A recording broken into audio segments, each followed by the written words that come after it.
Imagine a dor de uma mulher que, ano após ano, se ajoelhava diante de Deus, mas não recebia a resposta que tanto sonhava. O tempo passava, as lágrimas caíam, mas o silêncio do céu parecia permanecer.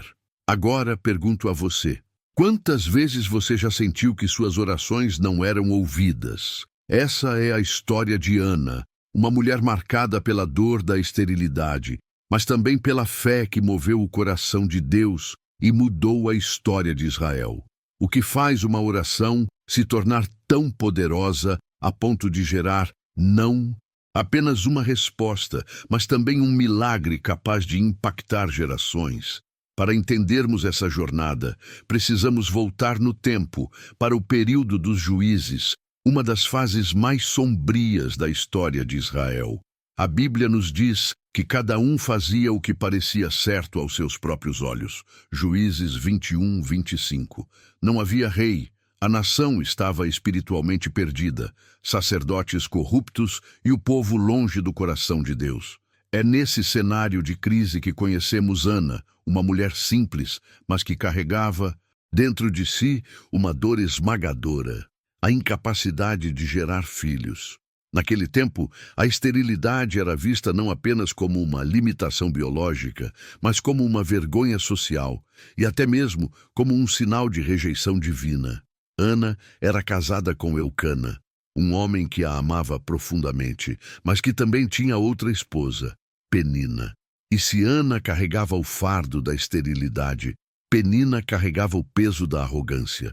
A Bíblia nos conta que Penina tinha filhos e fazia questão de zombar e humilhar Ana ano após ano. Imagine essa cena. Todos os anos, Eucana levava sua família a Siló para oferecer sacrifícios ao Senhor. Enquanto Penina se apresentava acompanhada de seus filhos, Ana caminhava de mãos vazias, com o coração despedaçado. Penina, cruelmente, a provocava, lembrando-a de sua incapacidade. E Ana, em lágrimas, mal conseguia comer diante de tamanha angústia. Aqui está o primeiro ponto importante da história. Muitas vezes, as maiores dores que enfrentamos não vêm de inimigos distantes, mas de pessoas próximas. Ana não era ferida por soldados, não era perseguida por nações inimigas. Sua dor vinha de dentro de casa. E talvez você entenda bem o que é isso. Ser ferido por quem deveria trazer apoio. Mas o que Ana fez diante de tanta humilhação? Será que ela desistiu de seus sonhos? Será que ela se revoltou contra Deus? Ou será que, no meio da dor, descobriu um segredo espiritual capaz de mudar seu destino? A narrativa bíblica nos mostra que, ao invés de se entregar à amargura, Ana decidiu transformar sua dor em oração. E não foi uma oração comum. A Bíblia relata que, em Siló, depois de tantas provocações, Ana se levantou e, profundamente angustiada, derramou a sua alma diante do Senhor. 1 Samuel 1:10. Ela chorava tanto que suas palavras não podiam ser ouvidas, apenas seus lábios se moviam. Foi uma oração silenciosa, mas carregada de intensidade. Ali, Ana fez um voto. Se o Senhor lhe concedesse um filho, ela o entregaria para toda a vida ao serviço de Deus. Pense nisso. No momento mais difícil de sua vida, Ana não pediu apenas um filho para satisfazer seu desejo pessoal. Ela pediu algo que se tornaria um instrumento para o propósito divino. Esse é o segredo que muitas vezes esquecemos. Quando nossas orações se alinham com os planos de Deus, milagres extraordinários acontecem. Mas antes do milagre, Ana enfrentou mais uma barreira: o julgamento humano. O sacerdote Eli, ao vê-la orando em silêncio e chorando intensamente, pensou que ela estivesse embriagada. E aqui temos outro detalhe profundo. Até mesmo um homem de Deus interpretou mal o clamor de uma mulher quebrantada. Quantas vezes nossas lágrimas já foram mal compreendidas? Quantas vezes pessoas olharam para nós e julgaram o que não entendiam? Ana não estava bêbada, não estava fora de si. Ela estava derramando diante de Deus sua dor mais profunda. Ao explicar sua situação, Eli a abençoou, dizendo: "Vai em paz, e que o Deus de Israel conceda a petição que lhe fizeste. E algo extraordinário aconteceu. Ana voltou para casa diferente. A Bíblia afirma que depois daquela oração, ela seguiu o seu caminho, comeu e o seu rosto já não era mais triste. 1 Samuel 1,18. Veja, nada havia mudado no natural. Ana ainda não estava grávida. O milagre ainda não havia se materializado, mas algo dentro dela já havia sido transformado. A oração verdadeira não apenas muda as circunstâncias, mas primeiro muda o coração daquele que ora. E então, finalmente, o impossível aconteceu. Depois de anos de lágrimas, humilhações e silêncio, Ana concebeu e deu à luz um filho. O seu nome? Samuel, que significa pedido ao Senhor, ou Deus ouviu. Aquela que era vista como estéril, agora segurava nos braços a prova de que Deus ouve orações. A vergonha se transformou em honra, a humilhação em testemunho e o choro em um cântico de vitória. Imagine o primeiro choro de Samuel ecoando na casa de Ana. Cada lágrima que antes caía de tristeza, agora se transformava em lágrimas de alegria. A mulher que chorou por um milagre, agora sorria com a promessa viva em seus braços. O que aprendemos com Ana neste primeiro momento é algo poderoso. A oração sincera, mesmo quando mal compreendida, nunca passa despercebida por Deus. Talvez você também esteja em uma fase onde o silêncio de Deus parece ensurdecedor. Talvez tenha sido humilhado, desprezado ou julgado injustamente. Mas assim como aconteceu com Ana, a sua oração pode ser o ponto de virada. Deus não está alheio ao seu clamor. Ele ouve cada lágrima, cada palavra não dita, cada gemido do seu coração. Se essa mensagem já tocou você até aqui, não pare por aqui. Essa é apenas a primeira parte da jornada de Ana. E ainda temos muito a descobrir sobre como sua vida se tornou um marco espiritual para Israel. Então, continue conosco e se este vídeo está abençoando sua vida, considere se inscrever no canal para acompanhar os próximos blocos dessa série. Você já pensou no que estaria disposto a entregar a Deus em troca de um milagre? Muitos pedem, choram, clamam, mas poucos têm coragem de colocar nas mãos do Senhor aquilo que mais amam. E foi exatamente isso que fez de Ana uma mulher diferente. Ela não apenas pediu, mas prometeu devolver ao próprio Deus aquilo que receberia como resposta de oração. O que acontece quando transformamos nossa bênção em oferta, em vez de apenas usufruirmos dela para nós mesmos? Será que é por isso que algumas respostas demoram a chegar? Porque ainda não entendemos o poder da entrega? Quando Samuel nasceu, a alegria de Ana não a fez esquecer da promessa que havia feito no altar. Ela não era uma mulher que falava da boca para fora. Ela havia assumido um compromisso com Deus. E essa fidelidade se tornaria o marco da sua história. O texto bíblico nos conta que, assim que Samuel foi desmamado, o que na cultura da época poderia levar de 2 a 3 anos, Ana e Elcana o levaram até Siló para apresentá-lo ao Senhor. Imagine essa cena. Uma mãe que havia chorado por anos pela ausência de um filho, agora segura o menino que tanto esperou, e ao invés de guardá-lo só para si, o entrega ao serviço do templo. Que coração é esse? Que fé é essa, capaz de colocar no altar justamente aquilo que mais se desejava? Aqui está um dos segredos da vida de Ana. Ela compreendeu que seu milagre não era apenas sobre ela, era sobre o plano de Deus. E quantas vezes nós limitamos nossas orações ao nosso próprio bem-estar? Pedimos emprego, pedimos cura, pedimos livramento, mas será que temos oferecido a Deus aquilo que Ele nos dá? Ana nos mostra que a verdadeira fé não é apenas receber, é também devolver. Mas o que aconteceu quando Ana cumpriu seu voto? Será que ela foi recompensada por sua entrega? E que papel Samuel, o menino que nasceu de lágrimas, desempenhou na história de Israel? Ao entregar Samuel no templo, Ana não o abandonou. Pelo contrário, ela demonstrou amor e cuidado em cada detalhe. A Bíblia nos diz que, ano após ano, quando ia a Siló oferecer sacrifícios, Ana levava para Samuel uma túnica feita com suas próprias mãos. Pense na delicadeza dessa cena. Uma mãe costurando ponto a ponto a roupa que seu filho usaria no serviço ao Senhor. Ana talvez não pudesse estar todos os dias ao lado dele, mas deixava ali um sinal do seu amor e de sua presença. E Deus, que vê o coração, não deixou a fidelidade de Ana sem recompensa. O sacerdote Eli orou por ela, pedindo que o Senhor lhe desse mais filhos em lugar daquele que havia sido entregue. E assim aconteceu. Ana teve ainda 3 filhos e 2 filhas. Olhe a ironia divina. A mulher que era chamada de estéril agora se tornaria mãe de uma família numerosa. A vergonha foi arrancada de sua história, e a honra tomou o seu lugar. Mas a grande vitória não estava apenas no número de filhos, e sim no destino de Samuel. O menino que nasceu do choro de uma mulher se tornaria um dos maiores profetas da história de Israel, aquele que ungiria os primeiros reis da nação. Aqui percebemos algo grandioso. O milagre de Ana não era apenas pessoal, era nacional. Sua oração gerou não apenas um filho, mas um instrumento que guiaria o povo de Deus em um tempo decisivo. Agora imagine a emoção de Ana quando Samuel começou a servir diante do Senhor. O menino pequeno, fruto de anos de lágrimas, estava agora vestido com a túnica sacerdotal, ministrando diante de Deus em Siló.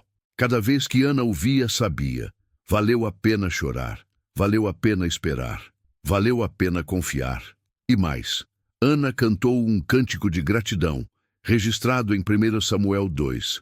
Suas palavras são poderosas e ecoam até hoje. O meu coração exulta no Senhor, a minha força está exaltada no Senhor. A minha boca se ri dos meus inimigos, porque me alegro na tua salvação. Esse cântico é considerado um dos textos mais belos da Bíblia e inspirou até mesmo o cântico de Maria, mãe de Jesus, séculos depois. Perceba, o louvor de uma mulher que chorou por um milagre atravessou gerações e se tornou referência para outra mulher que carregaria o Salvador no ventre. O que aprendemos aqui é profundo.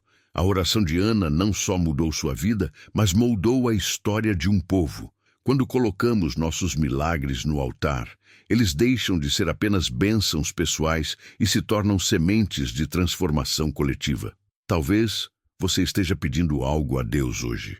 E a pergunta é: você estaria disposto a oferecer de volta o que Ele colocar em suas mãos? Ana nos ensina que a verdadeira vitória está não apenas em receber, mas em consagrar. Se essa reflexão tocou seu coração, prepare-se, porque ainda não terminamos. A jornada de Ana e Samuel continua trazendo lições poderosas para nós hoje. Então, se você ainda não fez isso, inscreva-se no canal para não perder o próximo bloco dessa história incrível, porque o melhor ainda está por vir. Você já parou para pensar que, às vezes, o milagre que Deus coloca em nossas mãos não é apenas uma bênção, mas uma missão? Foi exatamente isso que aconteceu com Ana. Ela pediu um filho, mas Deus lhe deu um profeta. O menino que nasceu de lágrimas se tornaria a voz de Deus em uma geração corrompida. O que acontece quando Deus pega o fruto da nossa oração e transforma em resposta não apenas para nós, mas para toda uma nação? A vida de Samuel é a prova de que o milagre de Ana tinha um propósito muito maior.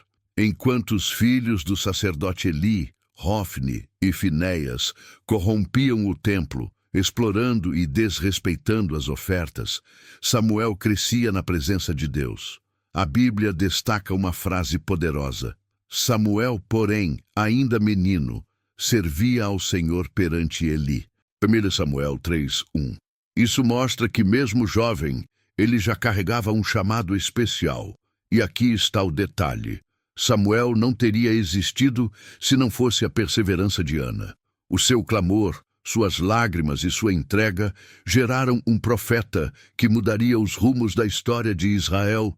Mas Deus queria mais. Samuel não seria apenas um ajudante no templo, ele seria um canal da voz divina. E isso começou de uma forma extraordinária. Como Deus chamou Samuel pela primeira vez? Será que o menino entendeu de imediato a voz do Senhor? E o que essa revelação significou para o destino de Israel? Certa noite, Samuel estava deitado no templo quando ouviu uma voz chamando: Samuel, Samuel! Ele correu até Eli, pensando que era o sacerdote quem o chamava. Isso aconteceu 3 vezes, até que Eli percebeu, não era ele quem falava, era Deus. Então Eli orientou Samuel: se te chamar de novo, responde: fala, Senhor, porque o teu servo ouve. Naquela noite, o menino Samuel ouviu a voz de Deus pela primeira vez. E a mensagem não era simples. O Senhor anunciou juízo sobre a casa de Eli, porque seus filhos haviam corrompido o sacerdócio. Imagine o peso sobre um menino, ouvir diretamente de Deus que uma sentença estava prestes a acontecer. E, no entanto, Samuel obedeceu. Desde cedo, ele aprendeu que ser profeta não é agradar aos homens, mas ser fiel ao Senhor. A Bíblia diz: crescia Samuel, e o Senhor era com ele, e nenhuma de todas as suas palavras deixou cair em terra. 1 Samuel 3,19. Isso significa que tudo o que Samuel falava, vindo de Deus, se cumpria. Ele não era apenas um menino especial, ele se tornou um profeta reconhecido em todo Israel. E aqui está o ponto emocionante. Ana, que um dia chorou por não ter filhos, agora via seu menino se tornar a voz de Deus em meio ao silêncio espiritual da nação. Cada vez que Samuel se levantava para profetizar, Ana podia lembrar que tudo aquilo nasceu das suas lágrimas. Seu choro no templo não foi em vão. Sua entrega, sua perseverança, sua fé estavam agora ecoando na história de um povo inteiro. Samuel ungiu reis, confrontou nações, liderou Israel em momentos de crise e se tornou referência de fidelidade. E tudo começou com uma mulher que ousou pedir um milagre e teve coragem de entregá-lo de volta ao Senhor. O que aprendemos aqui é extraordinário. Os milagres de Deus sempre carregam um propósito maior do que imaginamos. Ana queria um filho, mas Deus queria levantar um profeta. Da mesma forma, aquilo que você pede hoje pode ser apenas a ponta de um plano muito maior. O que parece uma resposta para a sua vida pode ser, na verdade, o início de algo que vai abençoar gerações. A pergunta é: você está disposto a permitir que Deus use seu milagre como instrumento dele? Se essa parte da história já te impactou, saiba que ainda não terminamos. No próximo bloco, vamos mergulhar na conclusão dessa jornada e refletir sobre como a fé de Ana continua nos ensinando até hoje. Então, se você ainda não fez isso, inscreva-se no canal para acompanhar o final dessa série e compartilhar essa mensagem com alguém que também precisa ouvir. O que faz uma história atravessar os séculos e continuar inspirando vidas até hoje? Ana não foi uma rainha, não foi uma guerreira, não governou exércitos, nem comandou palácios.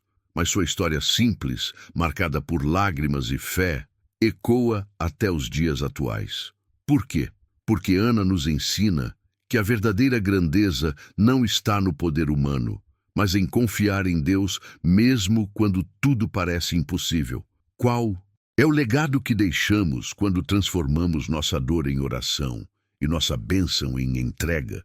Será que, assim como Ana, também podemos marcar gerações com aquilo que Deus faz em nós? Ao longo de sua vida, Ana nos mostrou 3 lições fundamentais. A oração persistente abre portas impossíveis. A entrega fiel multiplica a bênção. O legado de fé ultrapassa fronteiras pessoais.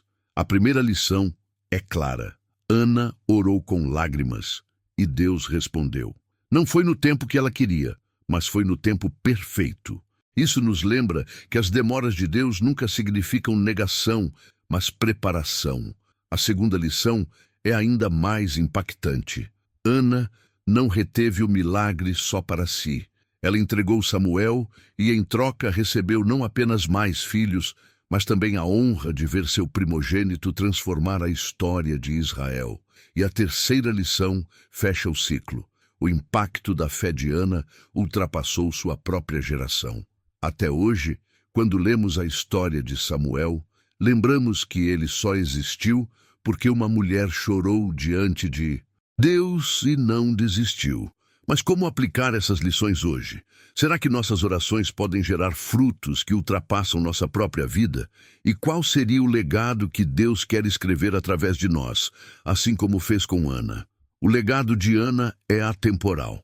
Seu exemplo atravessou os séculos e até inspirou Maria, mãe de Jesus. O cântico de Ana, em 1 Samuel 2, ecoa no cântico de Maria, em Lucas 1. Duas mulheres humildes, em épocas diferentes, engrandeceram o Senhor, porque entenderam que tudo o que temos e recebemos vem dele. Isso nos mostra que, quando nos rendemos completamente a Deus, Ele usa nossa vida como ponte para algo muito maior. Ana não poderia imaginar que seu filho seria o profeta que ungiria Davi, o rei segundo o coração de Deus. Muito menos que, séculos depois, seu cântico inspiraria a mãe do Messias. O que Ana nos ensina é simples, mas profundo. Quando colocamos nosso milagre no altar, ele deixa de ser apenas nosso e passa a ser parte do plano eterno de Deus. E aqui está um ponto de reflexão pessoal. Qual tem sido a sua oração diante do Senhor? Você tem buscado apenas soluções para problemas imediatos ou tem se colocado como instrumento para algo maior? Imagine o coração de Ana, já idosa, olhando para trás e lembrando de tudo.